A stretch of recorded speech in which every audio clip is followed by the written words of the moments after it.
días, colegas. Primero, un agradecimiento a las autoridades de la Universidad Científica del Sur por la invitación tan gentil. Es una universidad que conozco desde su gestación, de reuniones en las que participé, donde estaba José Dextre y donde estaba Fernando Cabieces, que para descanse. Y siempre es muy lindo ver cómo un proyecto se realiza y adquiere presencia en el mundo educativo peruano, que necesita tanto de la innovación y de la pujanza de las instituciones educativas. De manera que gracias por la invitación, y además ahora con un colegio que estoy participando aquí cerca vamos a estar probablemente haciendo algunas alianzas para actividades de los chicos, así que me sentiré en casa.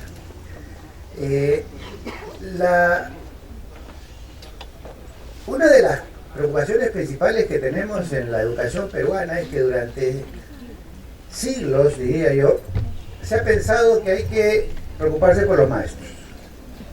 Y efectivamente hay que preocuparse por los maestros porque los maestros son la clave del sistema educativo.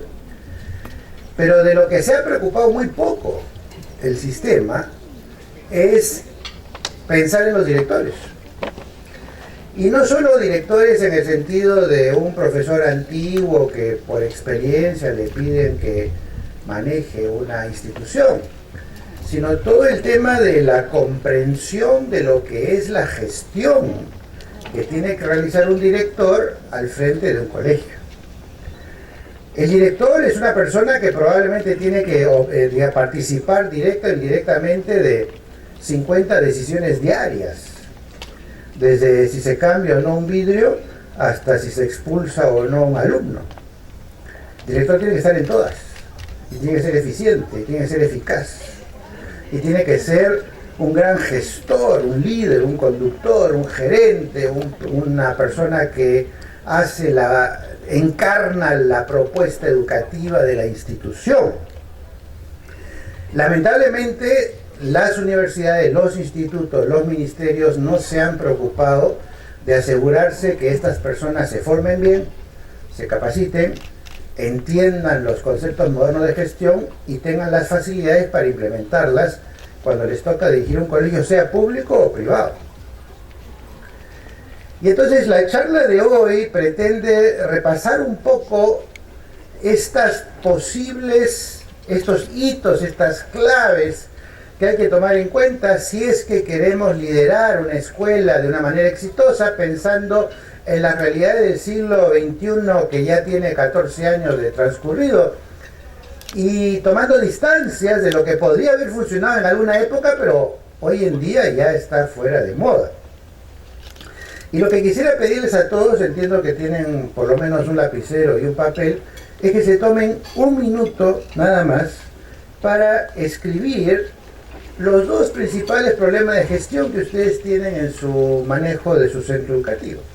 Simplemente hagan el esfuerzo de imaginar de la manera más espontánea qué es lo que más les abruma, qué es lo que más les preocupa, qué les resulta más complicado desde el punto de vista de la gestión, la conducción, el liderazgo del centro educativo. Tómense un minuto, por favor, y anoten lo que se les va ocurriendo con respecto a este tema.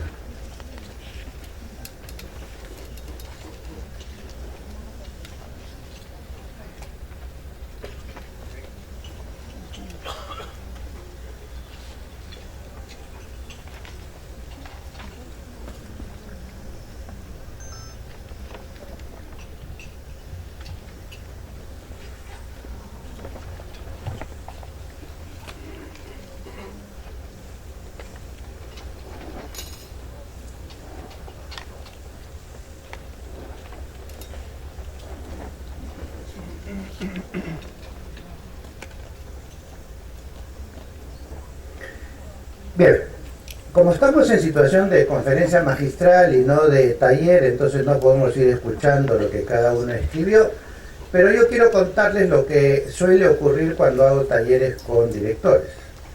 La mayoría de los directores, primero, tienen dificultades para que se le ocurra un problema de gestión, como que no ha sistematizado, digamos, como para tener a flor de piel una posibilidad de decir, bueno, a mí lo que me preocupa es tal cosa.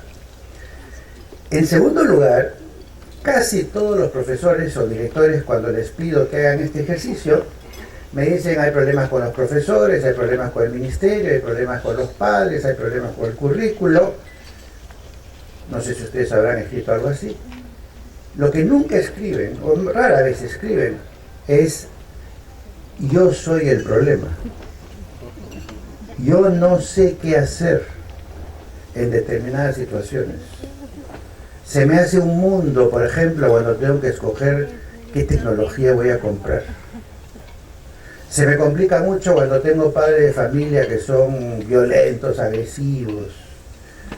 No sé qué hacer, no entiendo, no tengo las habilidades. Rara vez los directores escriben algo así. Generalmente todo es la culpa de cualquier problema de gestión la tienen los otros. Los profesores que no están capacitados, que son problemáticos, los padres que no pagan las pensiones o que fastidian, el currículo, el ministerio que no sabe qué, etcétera, etcétera. Y este es un tema muy central para aquel director que quiere tener éxito. Este síndrome del jefe rodeado de ayayeros, que le pasa a nuestros gobernantes, dicho sea de paso.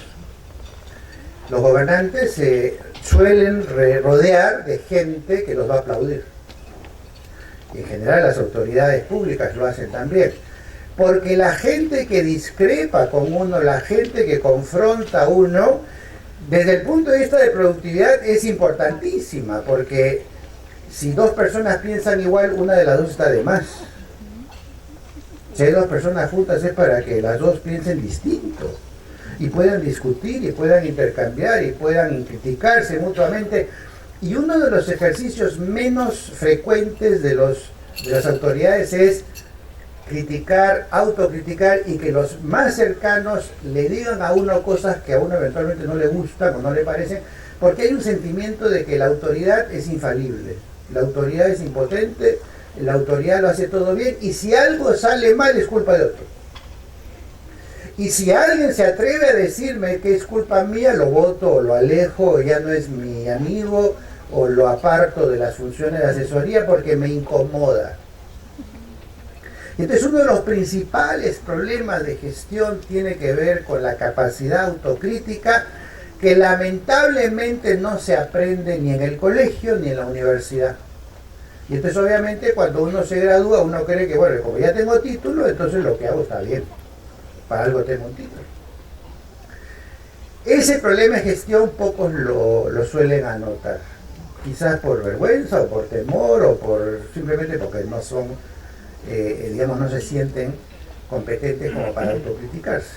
Entonces mi primer consejo desde ya a todos es: hagan una radiografía de los problemas de gestión de su centro educativo. Este mismo ejercicio de ahora, háganlo con sus colegas, con sus allegados, con los profesores, con los alumnos, con los que quieran, y mapeen los problemas de gestión que hay y confróntenlos para que tengan los pies sobre tierra y no estén viviendo en un mundo en el que creen que todo lo que hacen está bien.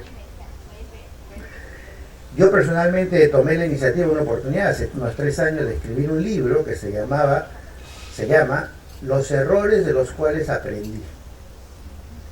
Mi intención era compartir con mis colegas directores: somos falibles, metemos la pata, nos equivocamos, hacemos barbaridades, herimos a mucha gente, ofendemos a la gente, tomamos decisiones equivocadas, porque somos seres humanos, somos imperfectos, somos falibles, porque tomamos tantas decisiones al día que algunas tienen que salir mal, pues.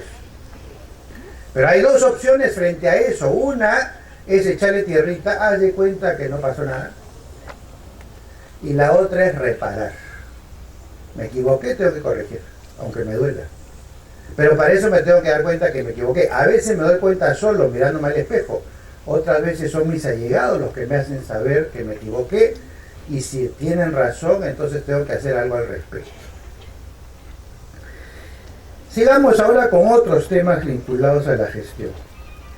Les voy a mostrar 6 pares de láminas y les voy a pedir que en la pausa que sigue cada pareja de láminas que les voy a mostrar, ustedes anoten qué les suscita a ustedes en el mundo de la educación, en el mundo de la escuela, en su rol como directores, qué les suscita a ustedes las imágenes que les voy a mostrar, que muchas de ellas son la recíproca o la inversa de la otra, por eso se las presento por pares.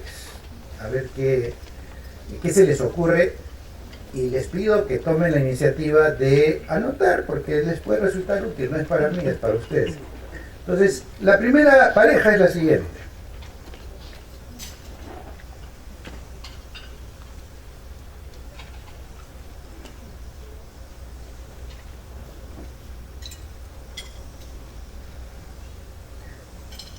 Por si acaso, a mis amigos, colegas, directores, les comento que no está autorizada la grabación de la conferencia. Este es una cortesía para los asistentes, pero la conferencia tiene derechos de autor, así que les agradecería que respeten eso, como se respetaría el trabajo de ustedes también, ¿no es cierto? Repito, la primera pareja de láminas, esta con esta. ¿Qué le suscita estas imágenes? Después vamos a regresar, después que hayan anotado todas las 6 parejas de láminas, vamos a revisar nuevamente cada una. Acá viene la segunda pareja. No sé si reconocen a las personas que están ahí uno es Mick Jagger, ¿no? Y el otro es Arnold Schwarzenegger, en 2 momentos de su vida, ¿no? Este es el siguiente par.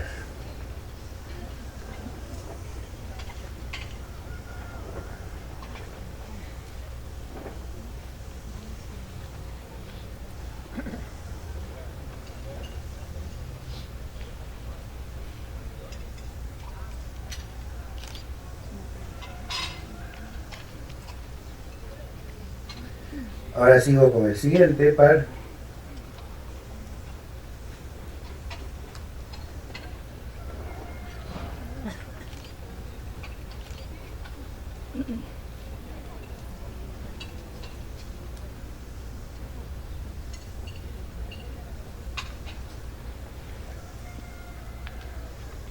Siguiente par.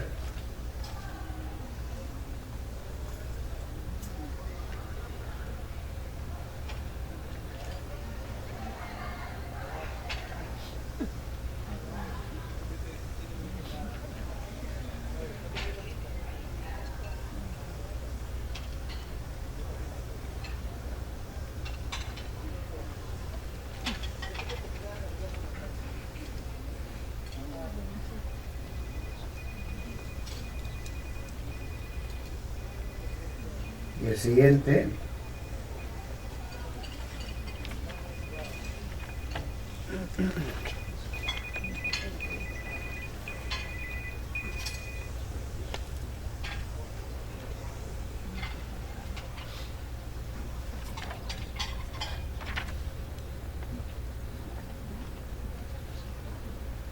Y el último.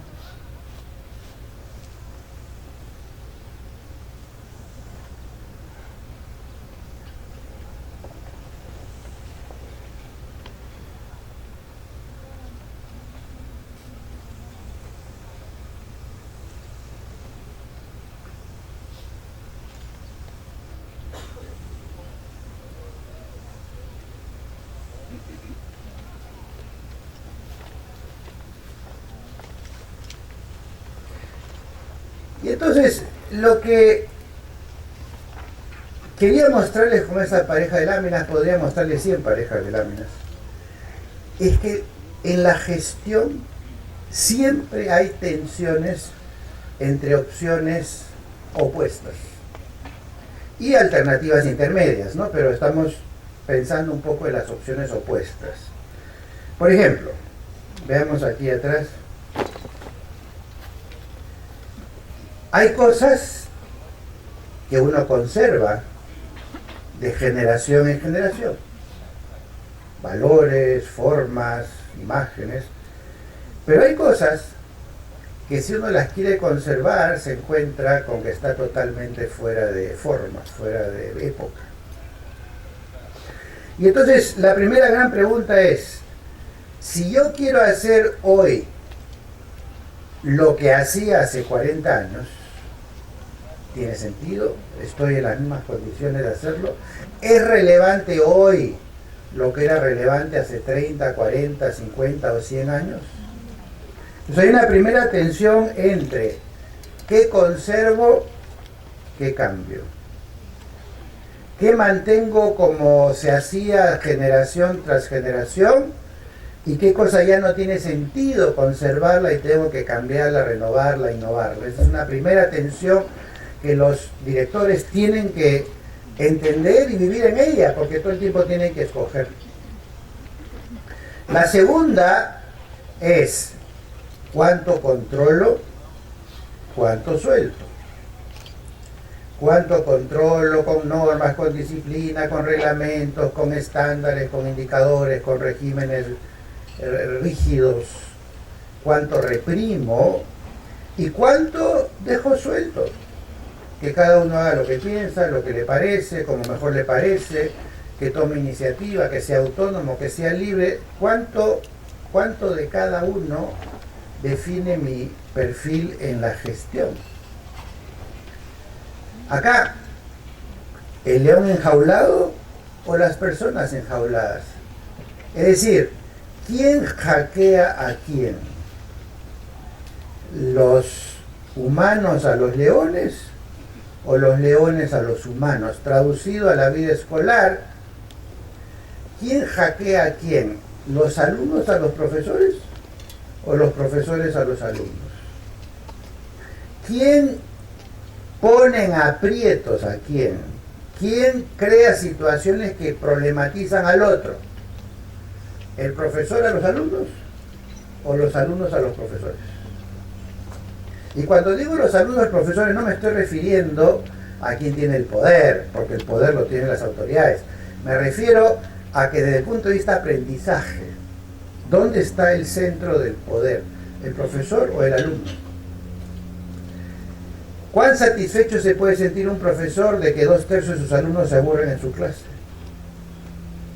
Entonces el profesor puede decir, a mí no me interesa porque yo soy el que dispongo, o el profesor podrá decir, yo estoy al servicio de los alumnos y si los alumnos no disfrutan mi clase, yo tengo que cambiar mis planteamientos porque el objetivo es que los alumnos aprendan y disfruten. El otro profesor dirá, si el alumno no entiende, no le gusta su problema. Si viene al colegio, él tiene que estudiar lo que el profesor le dice. Todo el tiempo tenemos que ver a dónde nos ubicamos. ¿Trabajo en equipo o trabajo individual?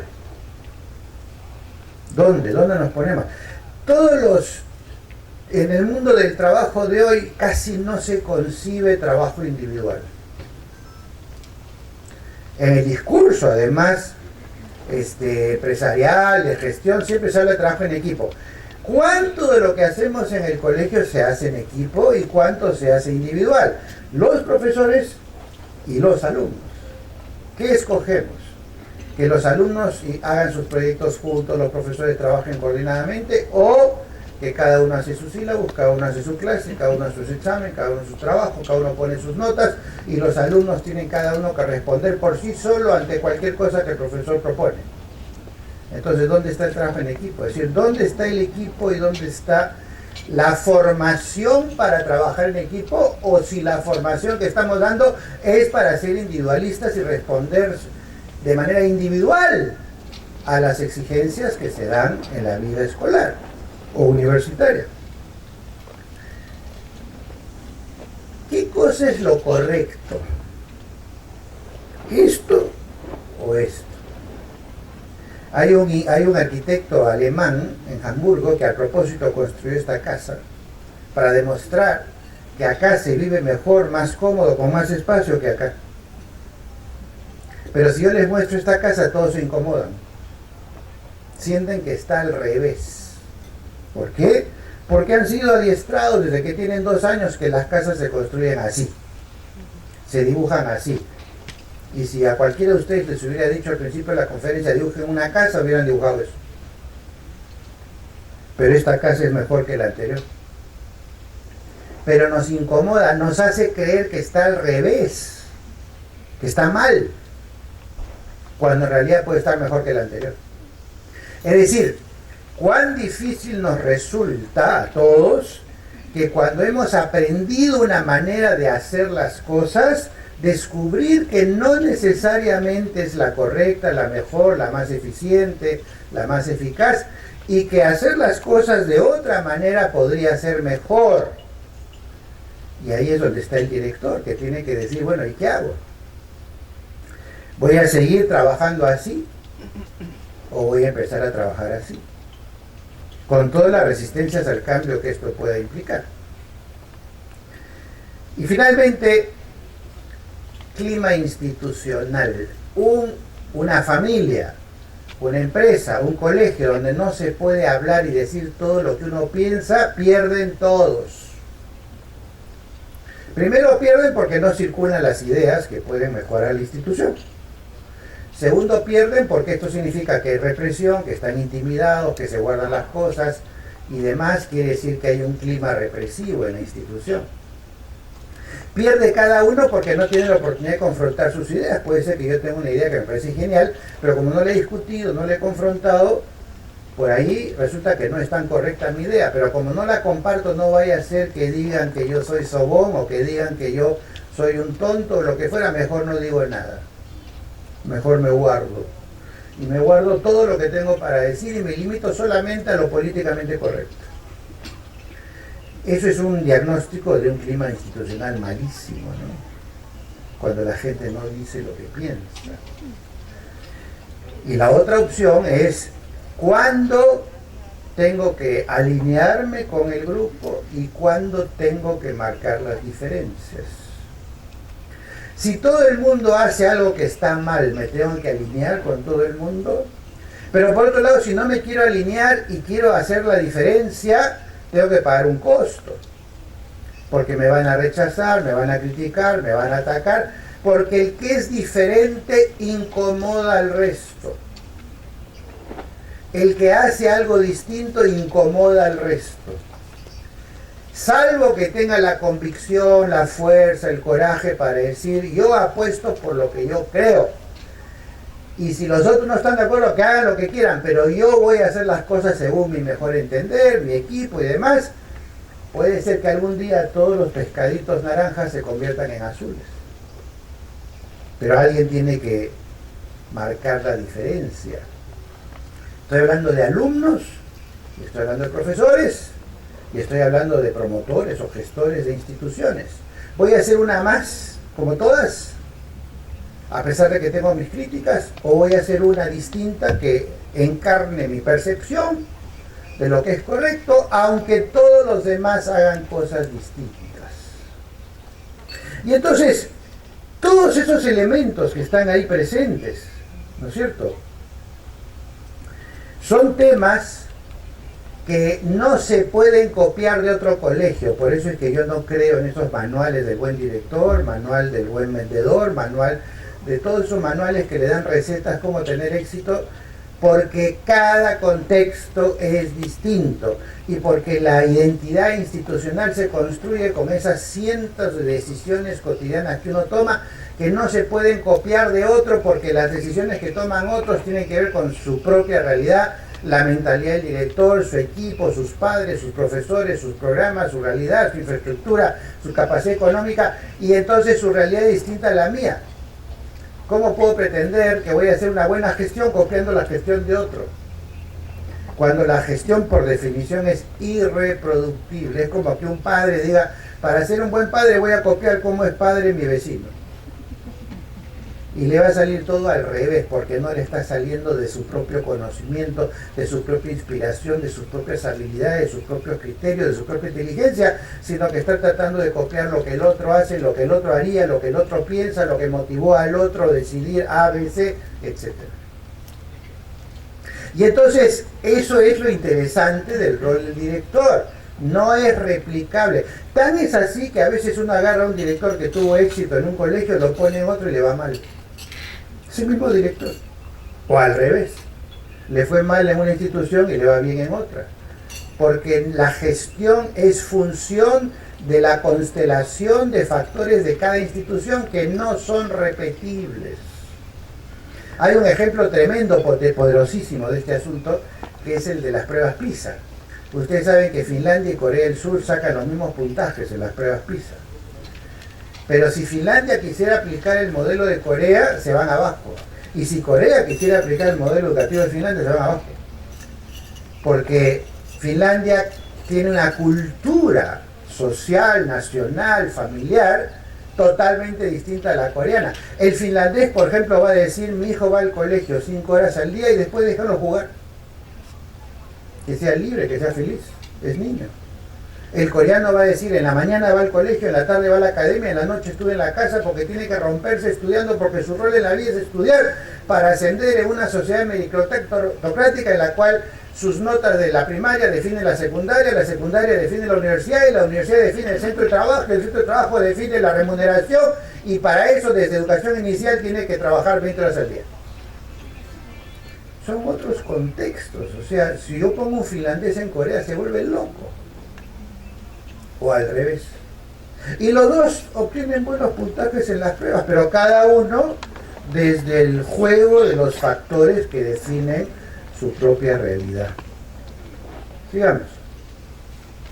Quiero mostrarles con 2 ejemplos cómo nosotros hacemos cosas porque siempre se han hecho así, o introducimos rigideces a los alumnos por la manera como diseñamos, por ejemplo, las aulas, los espacios escolares, las carpetas, etc. Miren, ¿esto qué es? Estos son los avisos de defunción del comercio. Parecería que han sido escritos por la misma persona. Parecería que todos los muertos son el mismo. Pueden cambiar un poquito el tamaño de la letra, alguna negrita por allá, por acá, pero el espacio y el diseño del periódico, de su página, ya definen qué van a poder poner dentro del recuadro. No se pueden salir del recuadro. Si alguien quisiera hacer algo circular, algo elíptico, algo no se puede, porque la diagramación del diario solo permite ese tipo de avisos. En otras palabras, el que define cómo va a ser el aviso no es el que lo contrata, sino el diario que decidió cómo van a ser los avisos. Lo mismo si se trata de un aviso clasificado, o lo mismo si se trata de un aviso de un empleo. Le permiten hacer un retoque, un colorcito por aquí, por allá, claro, le cobran un poco más, pero el recuadro es el mismo, el texto es el mismo, el formato es el mismo. La creatividad, ¿dónde está? En decidir en lugar de negro va a poner azul. Eso es toda la creatividad, ¿no es cierto? ¿Qué es lo que ha ocurrido? El que diseñó el espacio, la página, ya definió cómo todos los que quieran poner un aviso tienen que ponerlo. Quédense con eso en la cabeza y ahora paso al siguiente ejemplo. Imaginemos que le pido a unos niños que vayan a la cocina o vayan a un laboratorio y que hagan un jugo de naranja.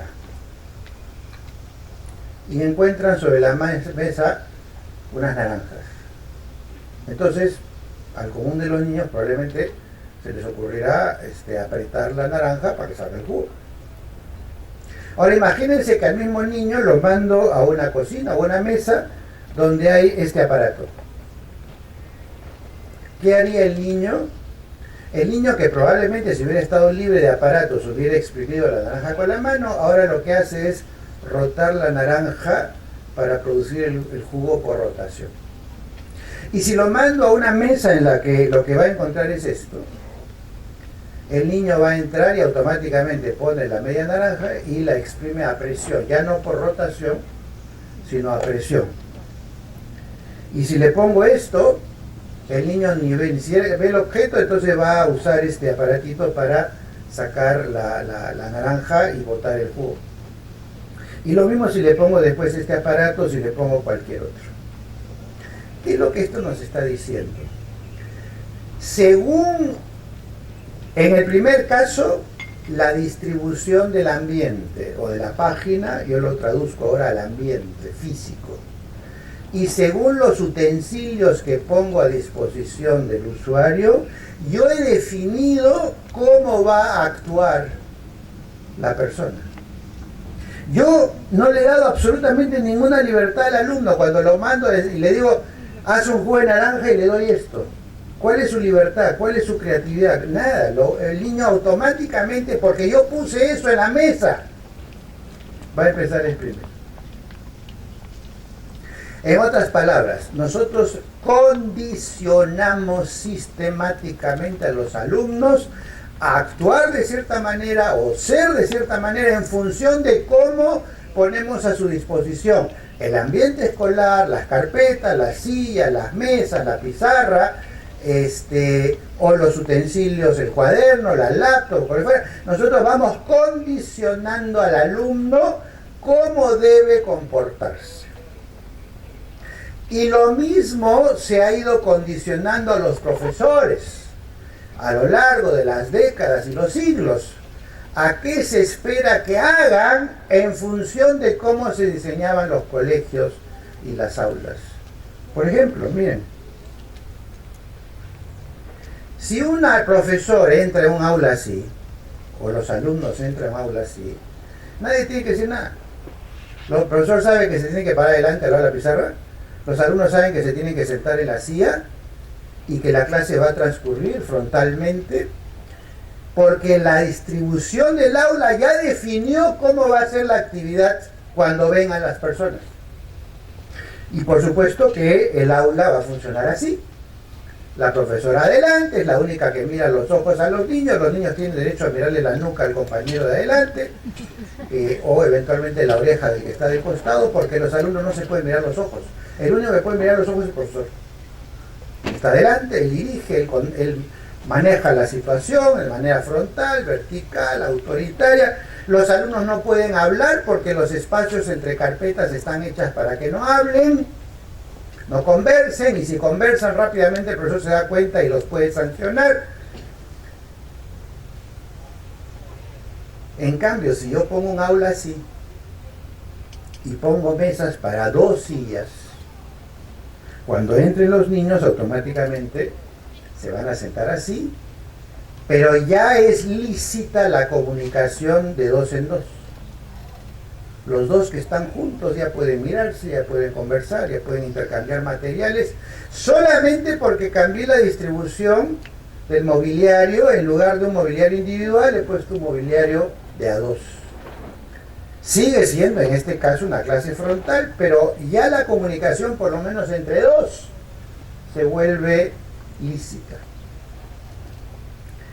Ahora, regresemos a la distribución de aulas que ustedes conocen. Miren la de blanco y negro, que tiene 80 años de antigüedad, y miren la de colores, que es reciente. No solamente que la distribución de las aulas es la misma, más allá de la foto a colores, sino la actitud de los alumnos, los profesores, la actitud esperada de un alumno que quiere intervenir. Tiene que estar calladito, sentado, levantar la mano, esperar el turno. Todo está definido solamente por la manera como he distribuido las carpetas y el aula. Y esto se viene haciendo así 200 años en la educación. Imagínense ustedes, por ejemplo, si yo pusiera las carpetas así. Cuando los alumnos entren al aula, su actitud va a ser totalmente distinta a la anterior, porque acá ya el profesor no es el centro, hay una circulación de la comunicación, de la conversación. El rol del profesor es distinto. El profesor es un animador de la conversación grupal solamente por la manera como puse las sillas. Ya cambié la dinámica de la actividad interna. Por otro lado, si pongo una aula de este tipo, el que entre a este aula, sea profesor o alumno, ya sabe lo que tiene que hacer. El profesor va a manejar un diálogo interactivo con los alumnos de la primera fila, alguitos los de la fila de atrás, una distribución un poco más circular. Se espera que el profesor esté más cerca de los alumnos, solamente por la manera como diseñé el aula. Si pongo un aula así, que tiene carpetas en grupos de A5, obviamente lo que va a ocurrir es esto. Los alumnos van a trabajar en grupo, el profesor probablemente va a circular entre los grupos. Cambió el rol del profesor, cambió el rol de los alumnos, solamente por la manera como organicé el aula. Si hago un aula así, ya definí solamente por el hecho de ser una aula de este tipo y de este tamaño, que aquí va a haber un expositor, un conferencista y el resto va a estar sentado, digamos, simplemente escuchando porque no hay ninguna posibilidad de interactuar con el profesor. Salvo que uno que otro levante la mano, en fin, como en este caso, pero obviamente la gran mayoría no va a poder participar. ¿Qué pasa con la transparencia? Imagínense que yo diseño un aula así. No hay ventanas, no se puede mirar lo que pasa afuera, los de afuera no pueden mirar lo que pasa adentro. Acá, eventualmente hay una ventanita arribita, no vaya a ser que los alumnos ven lo que pasa afuera, entonces hay que poner la ventana arriba, un poquito para la ventilación. Este es un búnker.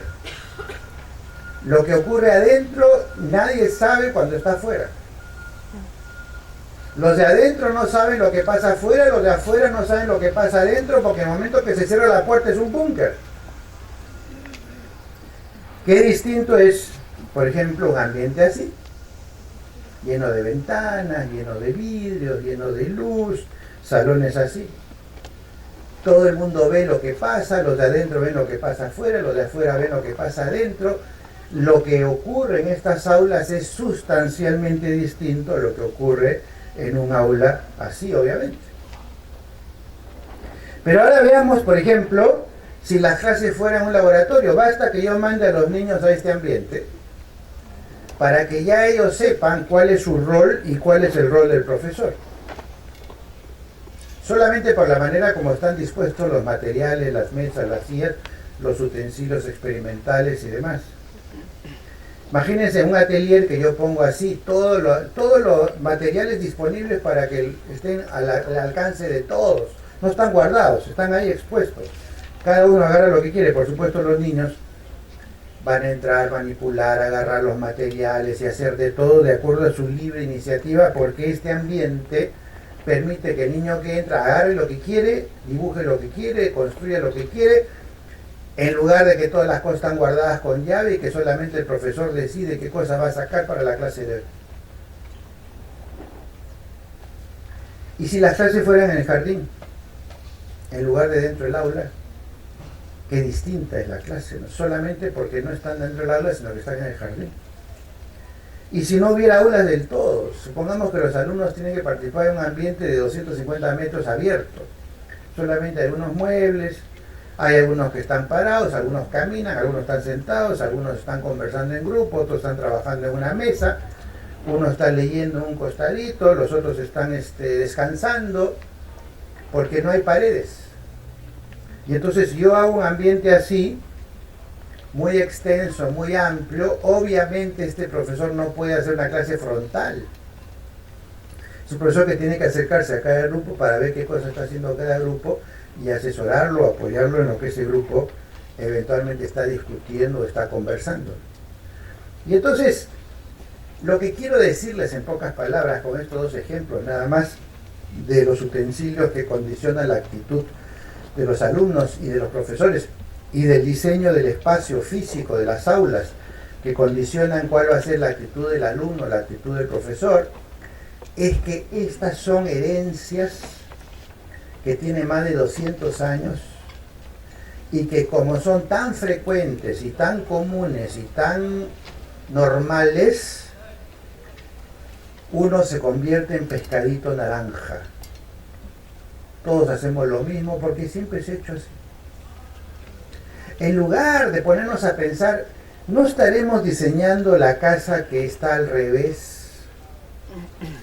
¿No será momento de revisar estos paradigmas a los que estamos acostumbrados y que van condicionando a las personas a portarse de cierta manera, a actuar de cierta manera convencional, tradicional, fuera de época, sin pensar, simplemente repitiendo rutinas?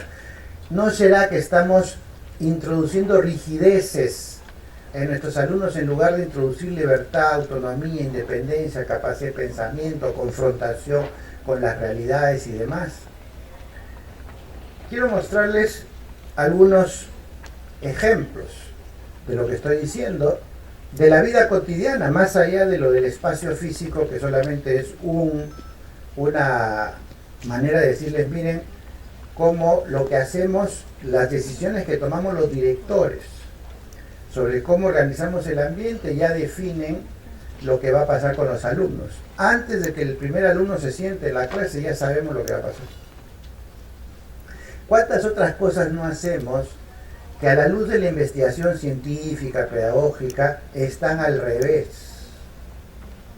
No son las pertinentes, no son las actuales, no son las correctas. A ver, veamos algunas.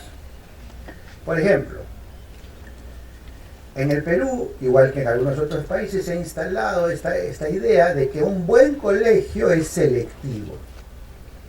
Que si es selectivo tiene que tomar examen de ingreso. Bueno, ahora los han prohibido para inicial, pero el concepto era siempre que yo tengo que escoger a los mejores alumnos si quiero ser un buen colegio. Y todo aquel alumno que tiene algún problema de déficit de atención, hiperactividad, autismo, lo que fuera, hay que ponerlo afuera porque me va a malograr la selección óptima de estudiantes, porque este es un buen colegio, y en un buen colegio hay que ser pues muy exigente, muy elitista. Y yo me pregunto, ¿es así realmente? A ver, cuando uno busca al mejor médico, ¿a quién busca? ¿A ese médico que solamente trata a los pacientes que tengan gripe o alguna infección?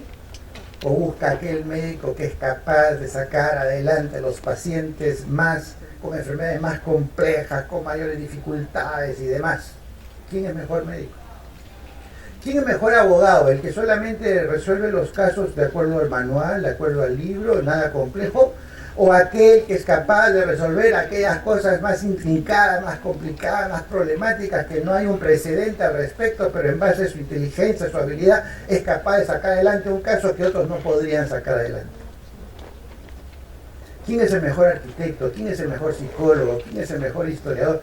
¿Aquel que quiere hacer solamente lo facilito de la profesión? ¿O aquel que quiere entrar a las situaciones más complejas? Y en los colegios es así.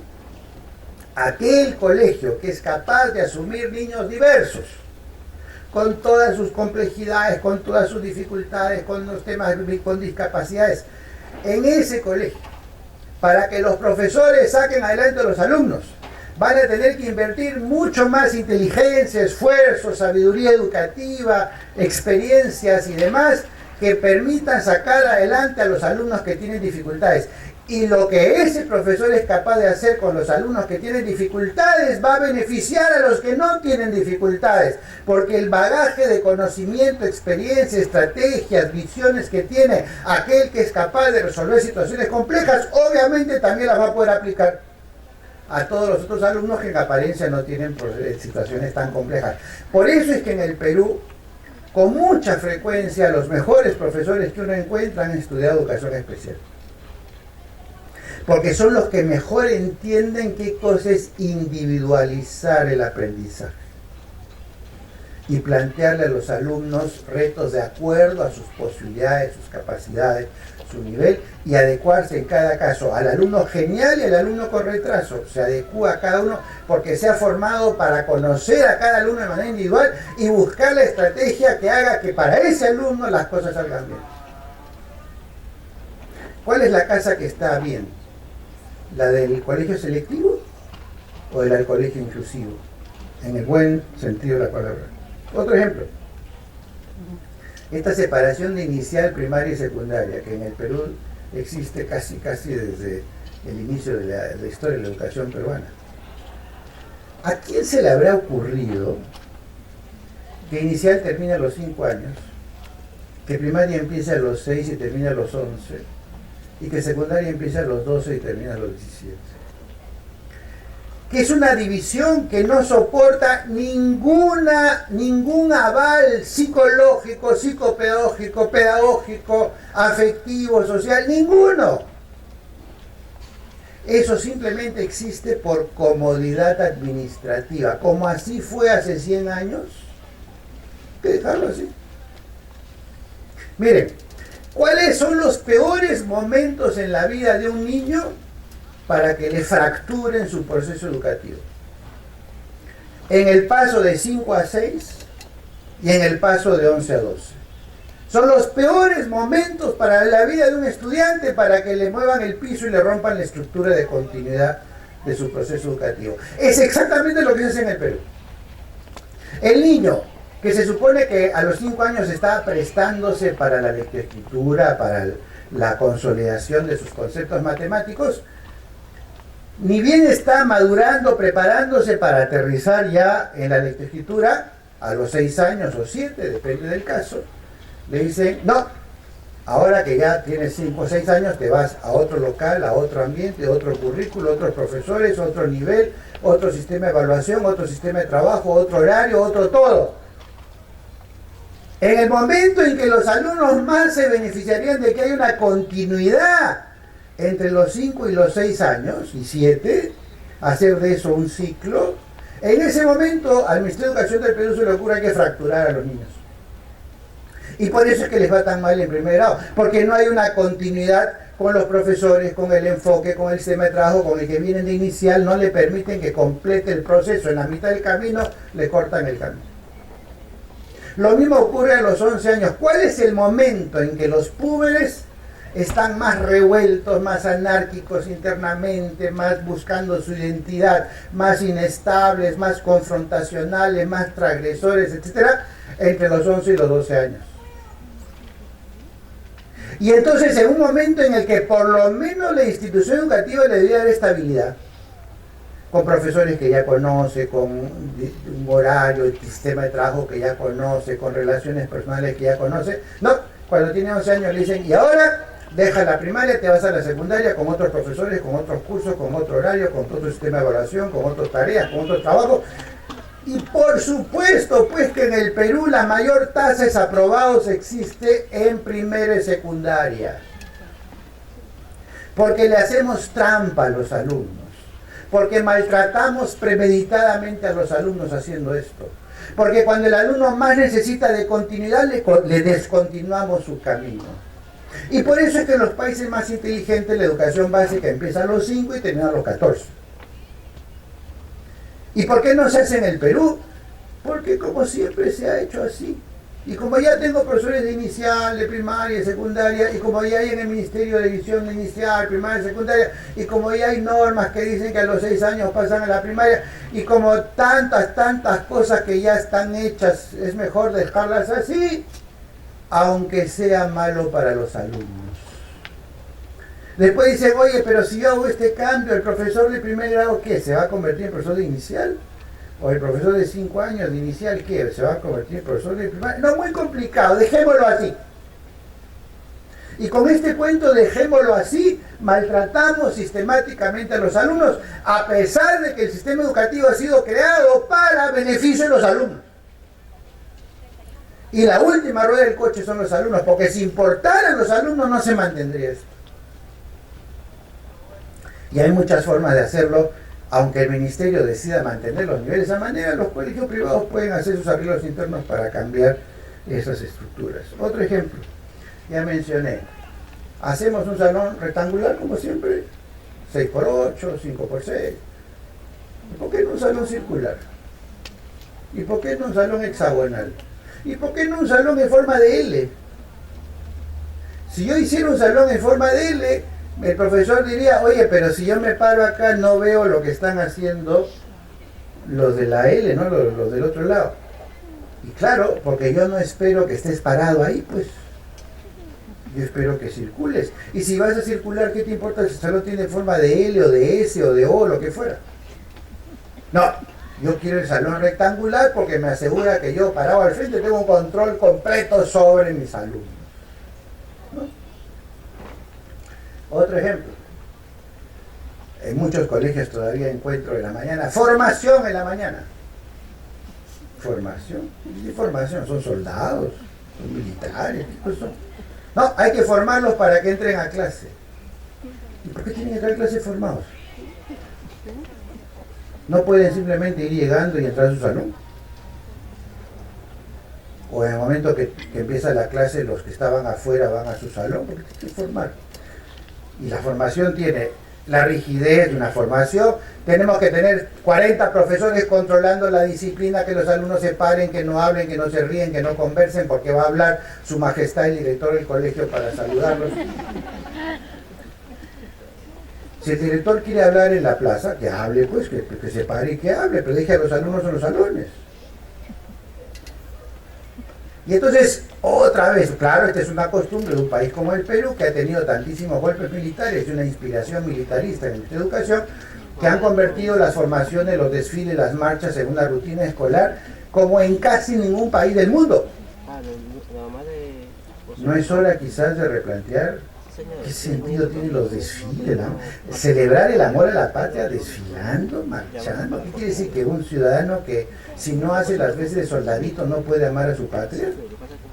No hay otras expresiones artísticas, culturales, científicas u otras que expresan un compromiso con el país, un gusto por lo nacional, una identidad que no sea pararse bajo el sol, además marchando horas y horas. ¿Para qué? Para que un gobernante pueda sacarse una foto para eso.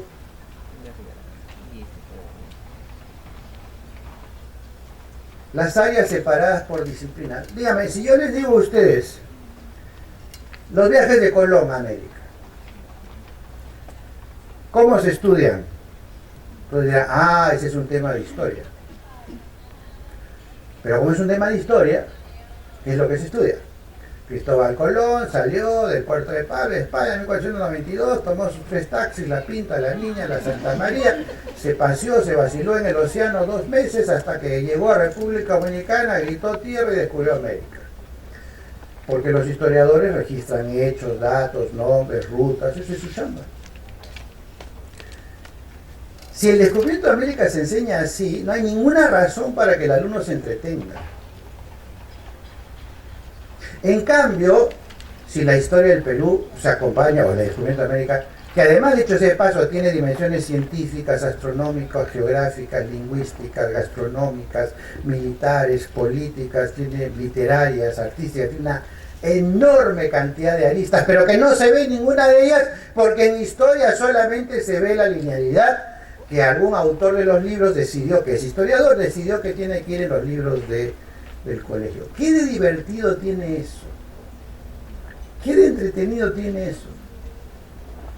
Más entretenido sería, por ejemplo, leer una novela en la que Colón está disputando con su tripulación porque la tripulación se quiere ¿cómo se llama? Levantar, lo quieren tirar al mar a Colón porque dice que los ha engañado, y hacer una obra literaria de eso y discutir el tema y qué te pasaría a ti si tú estuvieras dirigiendo un grupo y la meta fijada no se cumple, la gente entra en desesperación y la gente se pone caótica, desconoce la autoridad del líder. ¿No es más interesante estudiar el conflicto? ¿Por qué las novelas tienen tanto éxito en la televisión? Miren, el argumento de las novelas es siempre el mismo. Hay una pareja donde o el marido le saca la vuelta a la mujer, o la mujer le saca la vuelta al marido, y después hay un cuñado, hay un hijo, alguien que le quiere robar la fortuna al patrimonio, y entonces hay alguien que contrata un sicario para que mate al otro, y el otro termina acusado falsamente, lo meten preso, y claro, esa novela dura 140 capítulos. Porque el conflicto es interesante. ¿Qué cosa tiene interesante decirle, señores? Había una pareja, el esposo se divorció de la esposa porque la mujer le gustaba a otro. Se acabó. Con eso, un capítulo, no necesito más. Pero el conflicto implica meter al alumno en el tema, crear una situación de tensión, cosa que no se puede hacer cuando uno quiere trabajar las cosas de manera disciplinada. Por ejemplo, el agua. Estudiamos el agua. ¿A quién le pertenece el agua? A mí, yo soy profesor de química. Agua es H2O. Ya está, ese es mi tema. El de física dirá, oye, pero en física el agua es un elemento que bajo cero se congela, hasta 100 grados es líquido, después se evapora. Es mi tema, es física.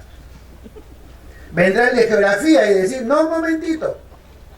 Hay lagunas, hay ríos, hay océanos y demás, que además en los dibujos hay que pintarlos de azul, a pesar de que ya no quedan los que son azules.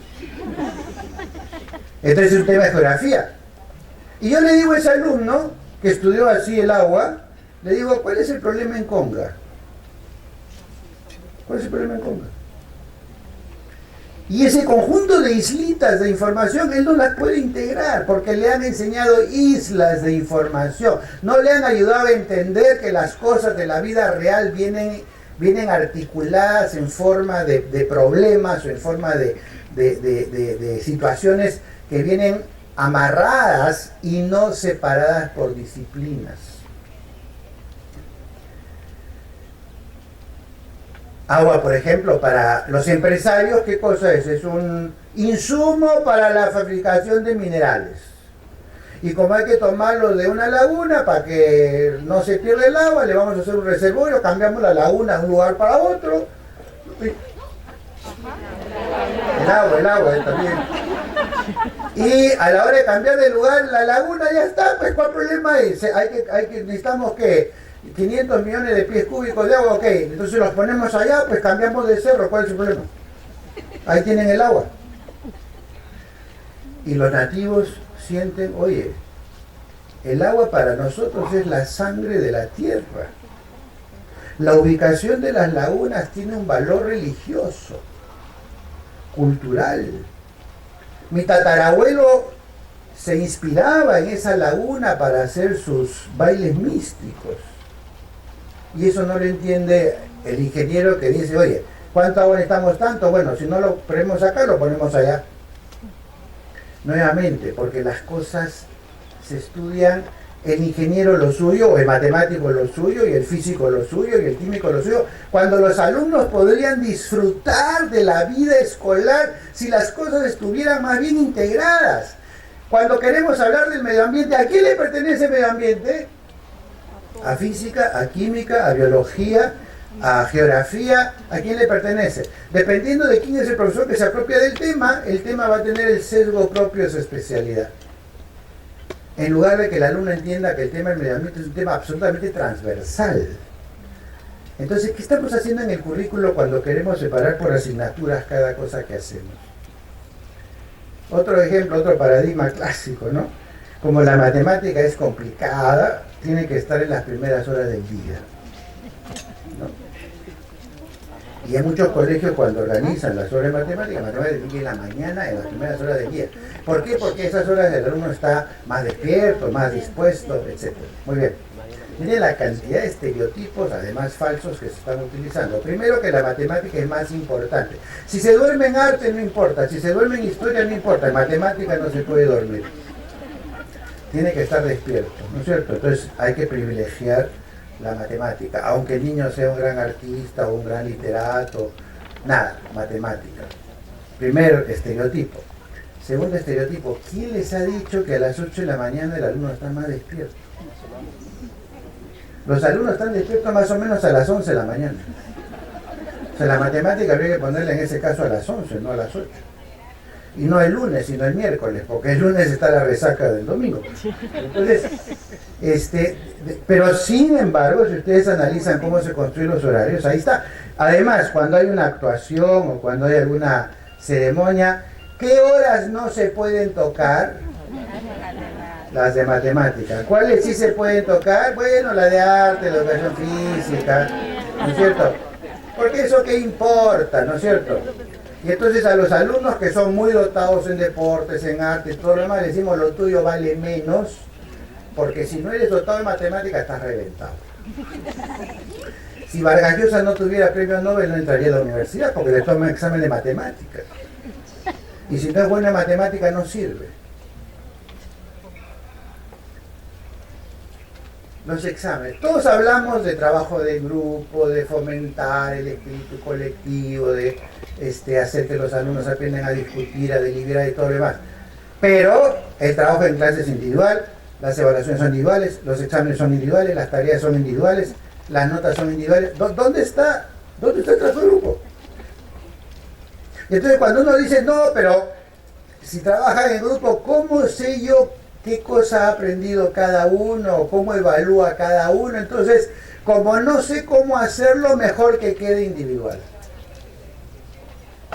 ¿Y quién les ha dicho que hay que evaluar a cada alumno de manera individual? ¿De dónde sacó eso? Y por otro lado, la propia idea de que con un mismo examen voy a aprobar a todos o voy a evaluar a todos, ya es una idea que vale la pena revisar. Miren, hagan de cuenta que ustedes en sexto grado dos alumnos. Un alumno mide 1,70 m, alto, atlético, delgado, fuerte, y la exigencia, el estándar para educación física para sacar buena nota es pasar una varilla de salto alto 1,60. Y tenemos el otro alumno que es bajito, gordito, torpe, descoordinado y demás, que están en sexto grado los dos. Y entonces el alumno alto, delgado, dotado naturalmente con las capacidades atléticas, sin ensayar, sin entrenar, a la primera salta 1,60 m, le pongo 20. El segundo, que es bajito, que es descoordinado, se entrena 6 horas al día y pasa un año y no salta 1,60 m, le pongo 10. Porque no logró la marca que se esperaba. ¿Por qué?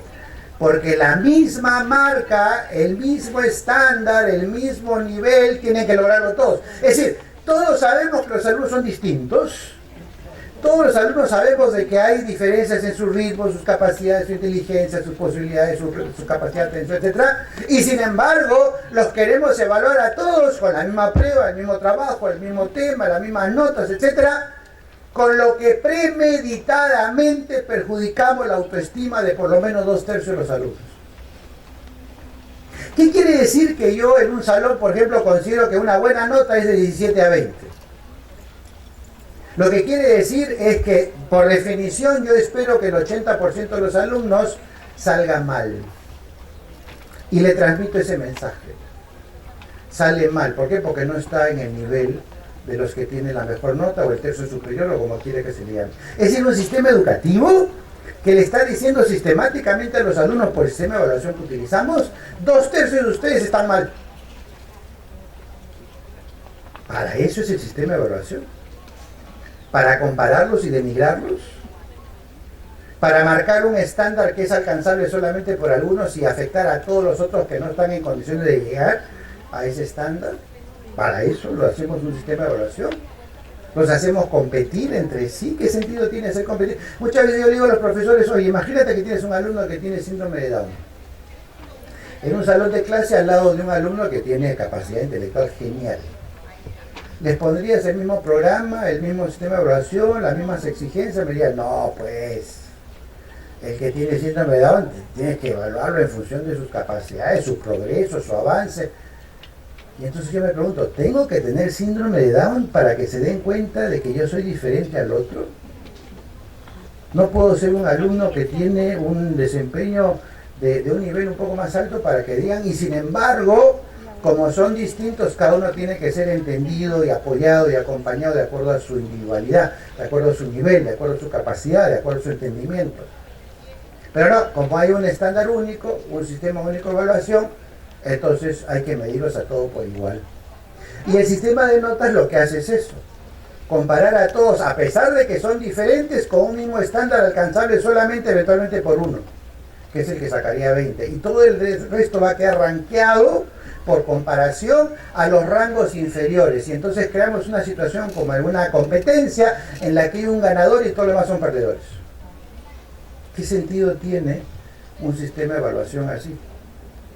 Y así podría pasarme citando una cantidad de cosas que hacemos que vale la pena revisarlas, vale la pena chequearlas, y si el director no es el primer interesado en hacer esa revisión, ese replanteamiento, la institución no lo va a hacer. Yo les he puesto aquí un montón de otras cosas, ¿no es cierto? Por ejemplo, el tema de poner notas, el tema de porcentajes aprobados. Yo siempre me he preguntado, cuando le pregunto al profesor, ¿y tú cuántos aprobados tienes? Bueno, yo tengo 30% aprobados, normal nomás. ¿Acaso los alumnos van al colegio para salir desaprobados? Los alumnos van al colegio, ¿por qué? Porque la Constitución obliga a los padres a llevar a sus hijos al colegio. ¿Por qué? Porque van a poder aprender lo que el sílabus o el currículo escolar plantea. ¿Y cómo lo van a aprender? Gracias a que el Estado contrata, los particulares contratan a profesores que tienen el expertise y la formación para lograr que los alumnos aprendan. Pero si los alumnos no aprendan, el que está en falta es el alumno. A pesar de que el profesional de la educación es el profesor, que se supone que como el médico, el abogado, el psicólogo es aquel que tiene que encontrar la estrategia para resolver el tema. Pero no, se culpa al alumno, se jala al alumno, se reprueba al alumno, vaya a terapia, vaya a clases particulares, repita de año y todo lo demás, porque el problema es del alumno, no del profesor. A pesar de que el profesional de educación es el profesor. Cuando yo le digo a los profesores, miren, lo ideal es que no haya un solo desaprobado en clase, y no porque les regalo notas, sino porque encuentro la forma para que cada alumno pueda avanzar de acuerdo a sus características. Y entonces a algunos se les paran los pelos porque dicen, pero como que costara trabajo entender que no pueden haber desaprobados. Como si los profesores no fueran capaces de ponerse en el lugar de ser padres de hijos cuyo colegio les dice, tu hijo no sirve, no aprende, su culpa.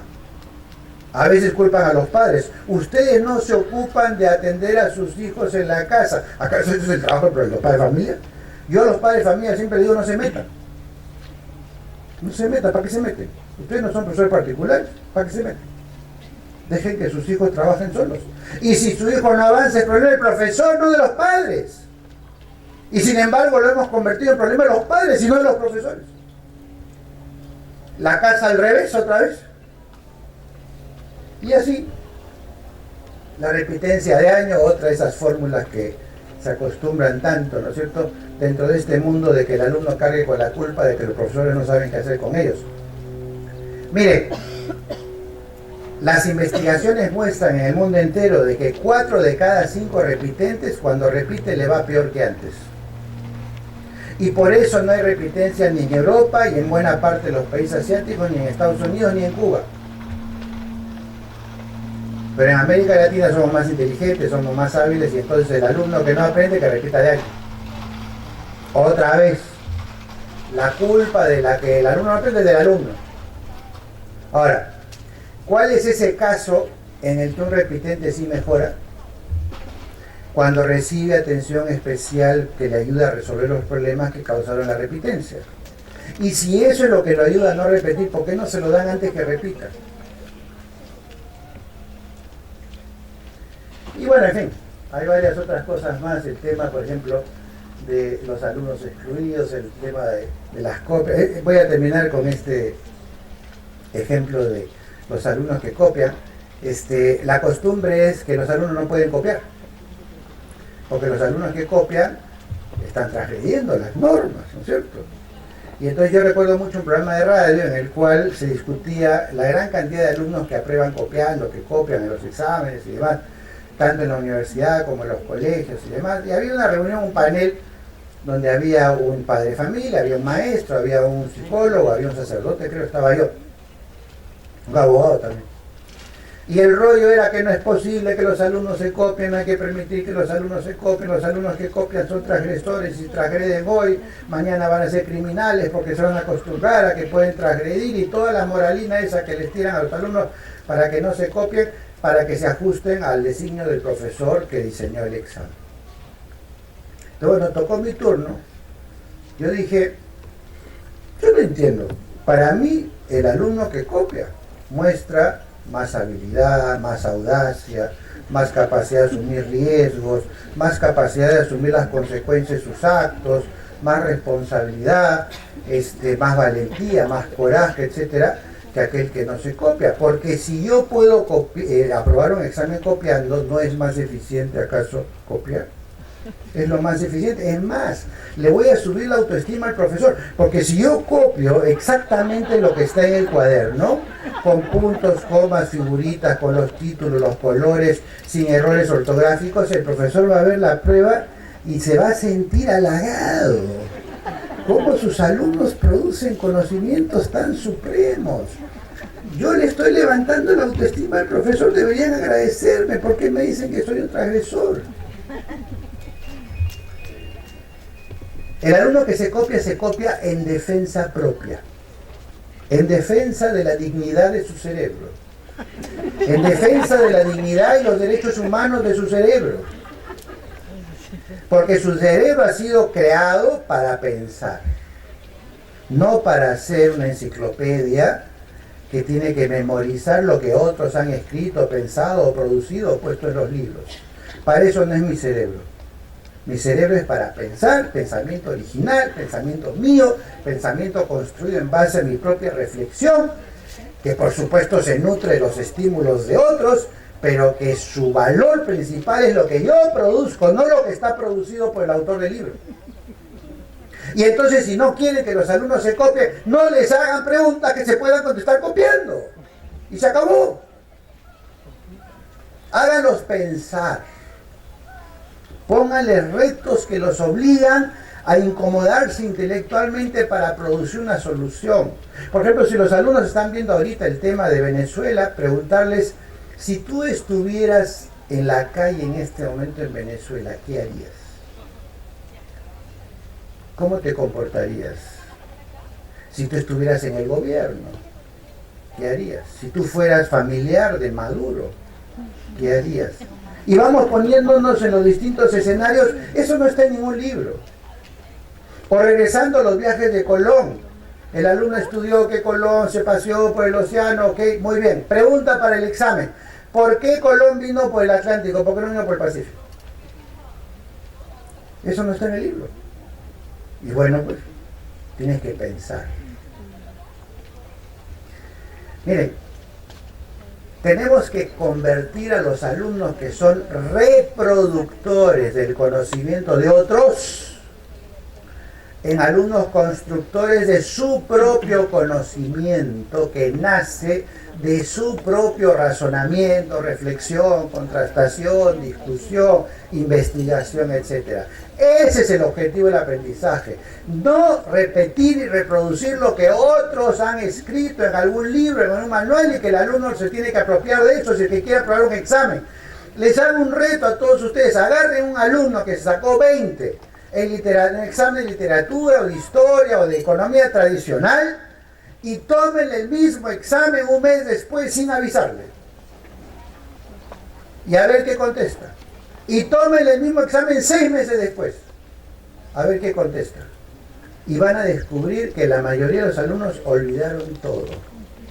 Y entonces, ¿de qué sirvió ese esfuerzo de almacenar en la memoria de corto plazo, de manera temporal, un conjunto de informaciones solamente para reproducirla en el examen, cumplir la meta de tener un 20 en el examen, cuando no va a significar nada en su vida? Porque pasa al olvido sin dejar ninguna huella. ¿Cuánto de lo que hacemos en la vida escolar no deja huella? Y más bien lo que hace es aburrir a los alumnos, cargarlos de tareas, hacer que no disfruten de la vida escolar, etc. ¿Y por qué el disfrute de la vida escolar tiene que estar prohibido? ¿Por qué tiene que estar divorciado de la actividad escolar? ¿Por qué ir al colegio tiene que ser sentido como una carga, como un trabajo pesado, como una exigencia que hay que sufrirla si quiere llegar a la universidad? ¿Por qué? ¿Por qué no se puede disfrutar en el colegio? Un médico que tiene que hacer un trasplante de corazón y tiene que estar 18 horas en la sala de operaciones está en un estrés, está en una actividad intensa, tiene que ser muy riguroso, cuidar los protocolos, exhibir gran dominio de la materia, pero disfruta, la pasa bien, no cambiaría lo que está haciendo por nada del mundo. Sin embargo, a los alumnos, si les decimos escoge entre ir al colegio y no ir al colegio, harían todo lo posible por no ir al colegio.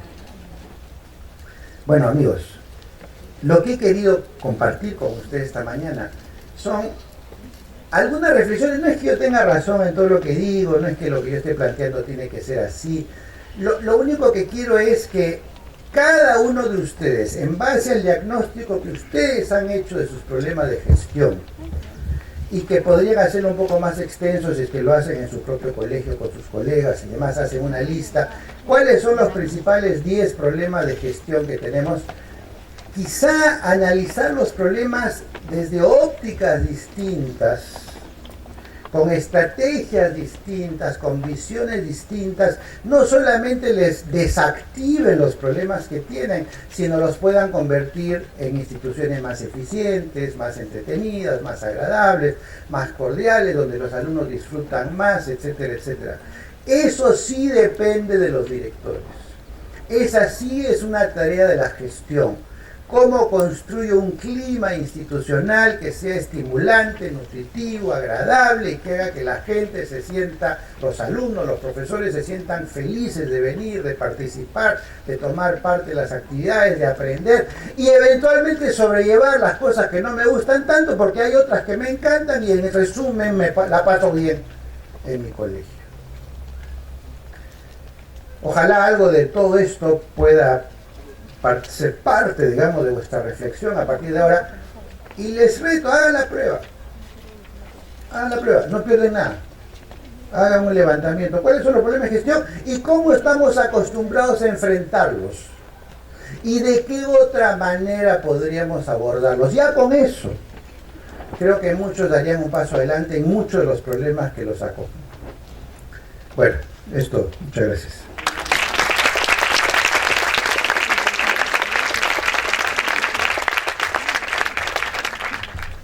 Buenos días con todos.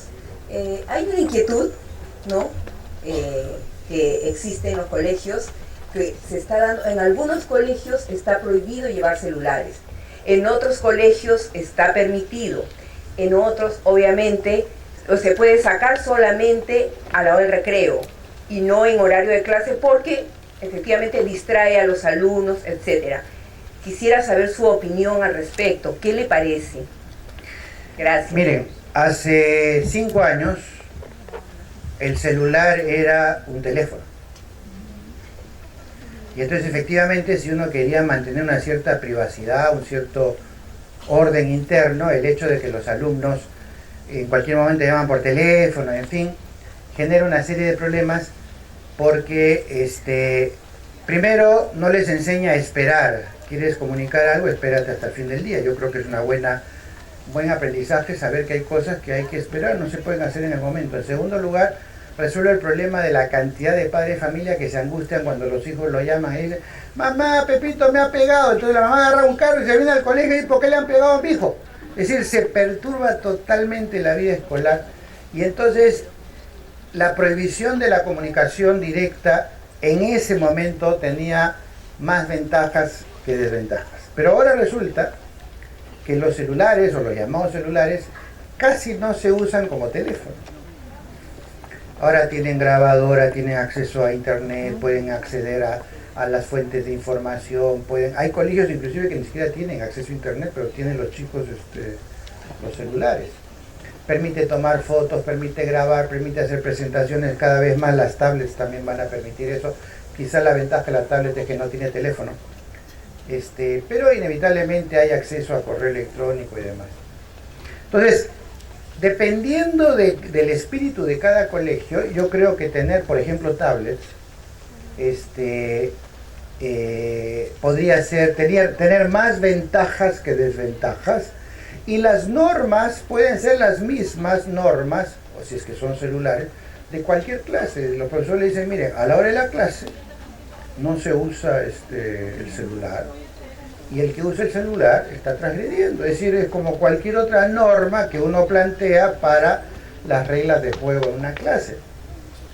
Pero eliminar todas las posibilidades que ofrece el uso de una tableta, por el hecho de que por ahí un alumno se comunica con Facebook o un alumno se comunica por correo electrónico, les aseguro que el alumno que siente la necesidad de comunicarse y desconectarse de la clase, aunque no tenga la tableta, aunque no tenga el celular, se va a desconectar con otra cosa.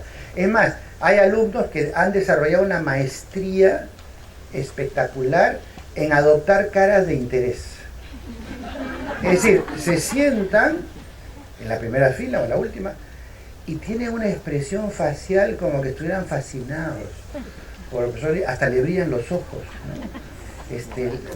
Una luz irradia su cara y demás. Están pensando en el partido de fútbol de Madrid con Barcelona, pero le hacen sentir al profesor que están muy interesados. Y ahí no hay ninguna tableta, ningún celular de por medio. Es decir, el alumno que no está motivado, el alumno que no está interesado, el alumno que no se siente activo, ustedes le pueden prohibir todo lo que quieran y no van a lograr que revierta su actitud. El alumno que está motivado porque le encanta la música y le toca tocar un instrumento, el alumno que le encanta hacer deportes y le toca hacer deportes, el alumno que le encanta la matemática y tiene que hacer una serie de cosas que lo entretiene, ese alumno con celular, sin celular, va a aprender, va a trabajar, va a salir adelante, como nos pasa a todos nosotros. Dicho sea de paso, ¿cuántos de ustedes al entrar a esta sala apagaron su celular? No digo ponerlo en modo silencio, digo apagar. Decir, las próximas 2 horas no quiero ningún mensaje. Les aseguro que si tuviéramos un detector de celulares encontraríamos que casi todos están prendidos. Nos pasa a los adultos, le pasa a los chicos también. Entonces, no creamos que porque prohibimos el uso de la celular o el tablet, qué sé yo, entonces resolvimos el problema. Simplemente le hemos puesto un pañito para cubrir el problema. Pero el problema sigue siendo, ¿el alumno está enganchado con la clase o no? ¿Al alumno le interesa o no? ¿El alumno participa o no? Ese sigue siendo el problema, ¿no?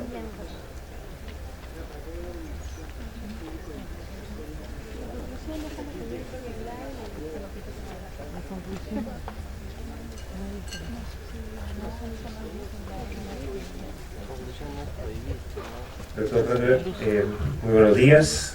Quiero felicitarlo por la presentación que ha tenido el día de hoy aquí en nuestra universidad, en la Científica del Sur. Si bien usted trató el momento de esos quiebres que afectan tanto a los niños que pasan de inicial a primaria y de primaria a secundaria, me gustaría también saber, porque estamos muy interesados nosotros, ese quiebre que existe entre el alumno que pasa de secundaria a la educación superior. Y sería importante saber cómo poder enfrentar desde la universidad también situaciones que son muy complejas, con alumnos que vienen de repente con los esquemas o paradigmas que usted nos ha mostrado el día de hoy, y que a veces en la universidad todo eso cambia. Gracias. Bueno, yo creo que el quiebre ocurre por varias razones. Primero, obviamente, porque las habilidades y los aprendizajes de los alumnos de la vida escolar muchas veces no calzan o no concuerdan con los que propone la universidad, aunque tengo que decir que lamentablemente lo usual es que lamentablemente sean demasiado coincidentes y por lo tanto no tan beneficiosos, ¿no? Porque a veces uno ve universidades, uno puede filmar universidades y se da cuenta que están haciendo lo mismo que en el colegio. Pero vamos a suponer el caso de las universidades que intentan hacer cosas un poco distintas. Hay un problema en el Perú y es el siguiente. En todo el mundo la secundaria termina después de 12 o 13 años de escuela básica, de primaria y secundaria. En el Perú son 11, es uno de los pocos países del mundo que solamente tiene 11 años de escuela. Casi todos tienen 12 o 13. En segundo lugar, si la universidad quiere formar profesionales de nivel internacional, digamos, comparables con un coreano, con un japonés, con un norteamericano, un canadiense, lo que tiene la universidad es un punto de llegada que tiene que ser comparable a los niveles internacionales, pero tiene un punto de partida que está muy por debajo de los niveles internacionales, y entonces tienen que hacer en 5 años en la universidad lo que eventualmente tomaría 7 o 8 si es que se hiciera en las rutinas adecuadas a los estándares internacionales. Entonces, algunas universidades, ¿qué hacen? Agarran a los niños o a los jóvenes con el nivel que tienen en quinta y secundaria y a eso le agregan 5 años. Le dan el título, por supuesto, como si estuvieran graduándose pues con un nivel internacional, pero todos sabemos que no lo tienen.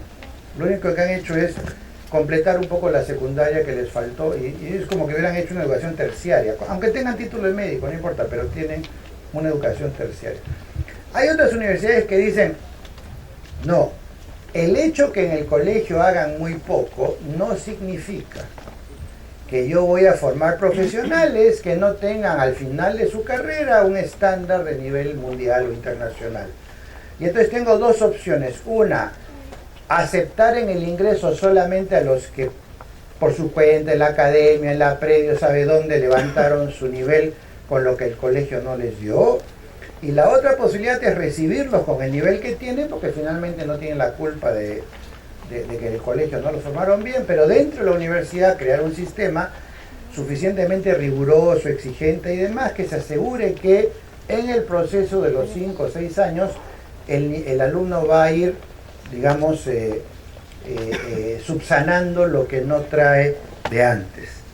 El problema ahí es si la universidad, con tal de no perder clientes, pagantes, se conforma con un nivel bajo, o la universidad dice, a mí no me importa si se tienen que ir muchos alumnos porque no responden al nivel de exigencia, pero para graduarse en esta universidad hay que tener este nivel, y si no, yo no lo puedo graduar.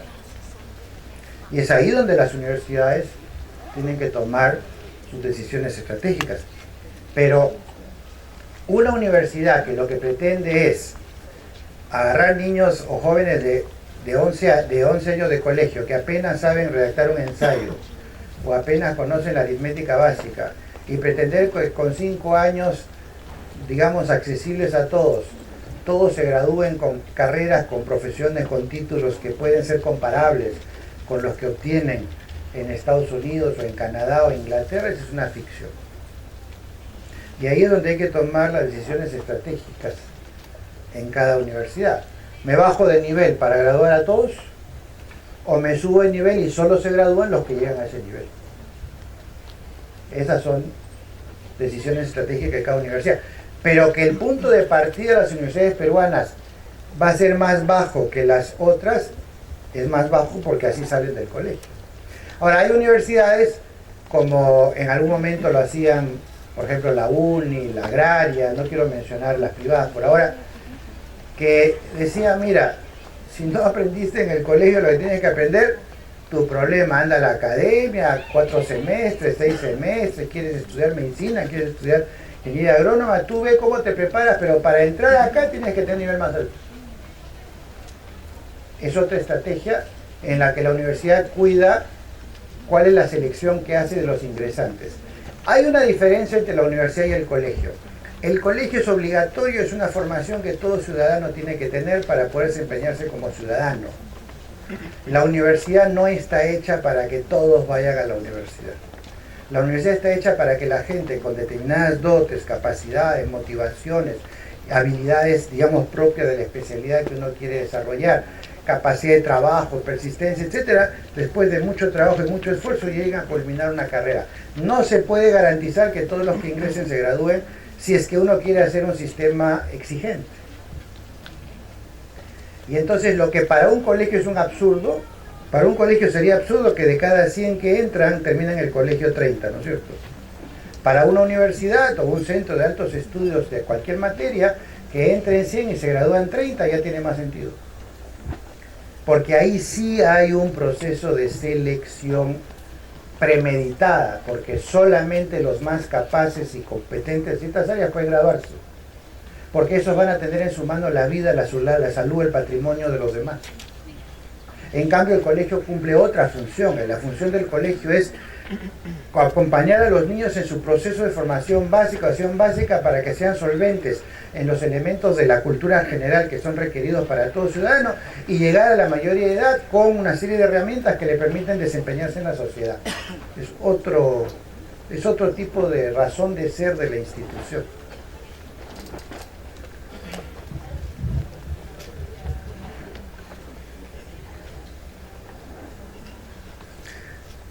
Bueno, hace calor, creo, ¿no? Muchas gracias, doctor Trautmann. Un aplauso. Por si acaso, antes de irme, reiterar mi agradecimiento de la Universidad Científica por la invitación y comentarles que cuando pongo mi correo electrónico y mi página web en las presentaciones es porque hay muchos profesores o directores que en algún momento sienten ganas de escribirme, preguntar, intercambiar alguna idea, y yo siempre interactúo con cientos de profesores, directores, y además porque en mi página web hay un montón de artículos que están referidos a las cosas que presento en mis ponencias, y aquel que quiere investigar un poco más puede encontrar material escrito. Hay más de 1500 artículos que he escrito en los años sobre estos temas, de manera que tienen el acceso libre y con todo gusto lo pongo a su disposición. Okay, gracias. Muchas gracias.